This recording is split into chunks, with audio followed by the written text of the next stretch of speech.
Memasuki usia 30 tahun, apa aja sih kegiatan yang kamu lakukan untuk membuat hidup kamu terasa makin muda? Assalamualaikum. Hai, selamat datang di video pertama aku.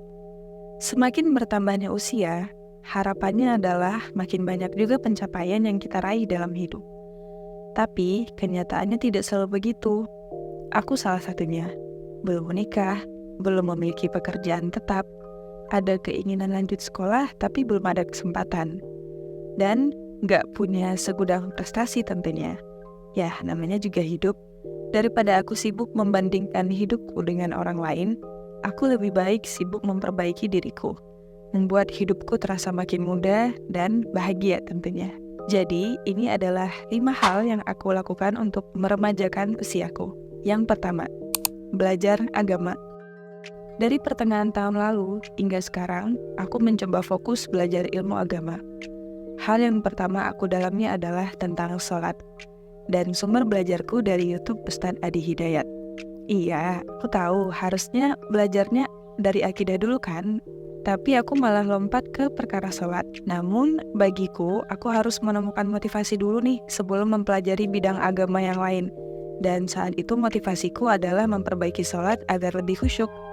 Tentu, semakin bertambahnya ilmu, semakin baik pula kita dalam mengerjakan sesuatu. Setidaknya, itu harapanku. Dengan aku belajar sholat, aku lebih mendalami makna sholat dan lebih khusyuk tentunya. Sholat bukan hanya penggugur kewajiban, tapi ada hal yang jauh lebih besar daripada itu. Dan semua catatan belajarku, aku rangkum dan aku jadikan satu catatan. Selain belajar tentang sholat, aku juga belajar tentang pernikahan.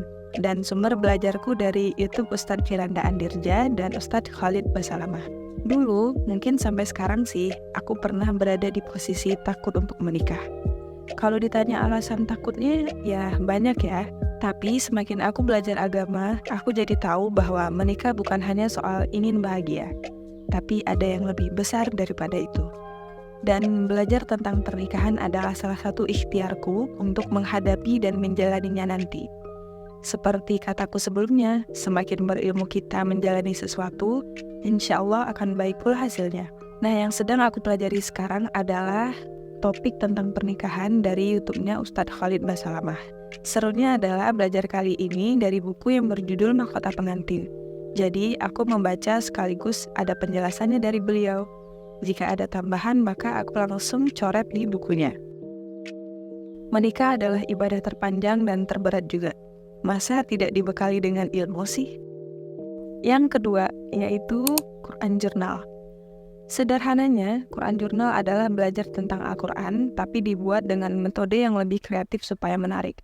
Di dalam Quran Journal tersebut, ada beberapa poin seperti ayat dan terjemahannya, tafsir, dan pelajaran yang bisa kita ambil dari surat tersebut. Sebenarnya aku tidak terlalu kreatif, aku bahkan nggak bisa lettering, tapi aku bikin jurnal ini lebih berwarna agar menarik untuk dibaca. Lagi-lagi sumbernya dari YouTube juga, yaitu dari YouTube Ustadz Firanda Andirja. Nah, sebenarnya beliau punya aplikasi namanya Quran Tadabbur, tapi aku lebih suka nonton video daripada membaca. Pelajaran yang bisa aku ambil dari melakukan Quran Journal adalah aku jadi lebih mengerti makna dari setiap ayat dan surat yang aku baca, dan itu tentu jauh berbeda dengan membaca sesuatu tanpa tahu maknanya. Yang ketiga, bullet journal.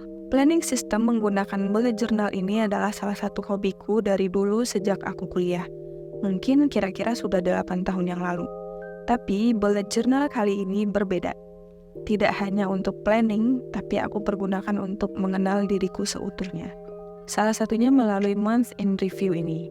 Selain itu, aku juga mengutarakan isi hatiku yang tidak bisa aku sampaikan ke orang lain di buku ini. Lalu aku akan menarik kesimpulan dari pikiran dan perasaanku itu. Mungkin detailnya bisa aku bahas di lain video ya. Yang keempat, belajar TOEFL. Yaps, menurutku belajar TOEFL itu penting. TOEFL ini akan berguna untuk lanjut sekolah, untuk beasiswa, dan untuk pekerjaan. Meskipun belum tahu arah hidupku akan kemana, nggak ada salahnya mempersiapkan dari sekarang kan? Sumber belajar TOEFL-ku dari YouTube lagi, dari YouTube-nya Yanta Tanjung. Dan buku yang kugunakan yaitu Longman. Yang kelima, bikin konten.